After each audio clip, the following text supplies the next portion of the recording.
పోరాడితే పోయేదేమీ లేదు, బానిస సంఖ్యలు తప్ప అన్న శ్రీశ్రీ గారి ఫార్ములా కరెక్ట్గా పనిచేసింది. సాధారణంగా ఆలయాలలో పోరాటాలు ఉండవు, కార్మిక ఉద్యమాలు ఉండవు.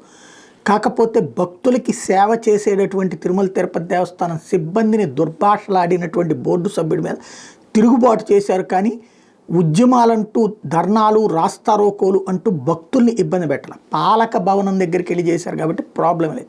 అలాగే మౌన దీక్ష లాంటి కార్యక్రమం చేసుకొచ్చారు. నిన్ననే మనం ప్రస్తావించుకుని నిన్న మొన్న కూడా దీనికి టీటీడీ బోర్డు లేదా ప్రభుత్వం సీరియస్గా స్పందించి చక్కచక్క మాట్లాడేస్తే పని అయిపోతుంది, అనవసరంగా సాగదీసుకుంటున్నారని ఈ వివాదం ఇక ముగిసినట్టే. శ్రీవారాలయం ద్వారం వద్ద టీటీడీ ఉద్యోగి మీద బోర్డు సభ్యుడు విరుచుకుపడిన వివాదానికి తెరబడింది. బాధిత ఉద్యోగి టీటీడీ బోర్డు సభ్యుడు నరేష్ కుమార్ క్షమాపణ చెప్పారు.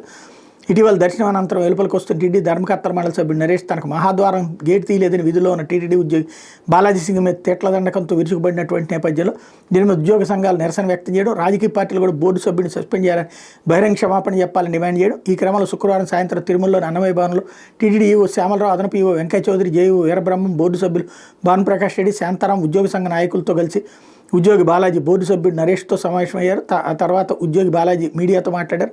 ఘటన మీద ఉద్యోగి బాలాజీ అధికారులు ఉద్యోగ సంఘ నాయకులతో మాట్లాడి పరిష్కరించుకున్నామని బోర్డు సభ్యుడు నరేష్ చెప్పారు. మరోసారి పొరపాటు జరగదని హామీ ఇవ్వడంతో ఆందోళన విరమిస్తున్నామని టీటీడీ ఉద్యోగ సంఘ నాయకుడు వెంకటేష్ కూడా ప్రకటించారు.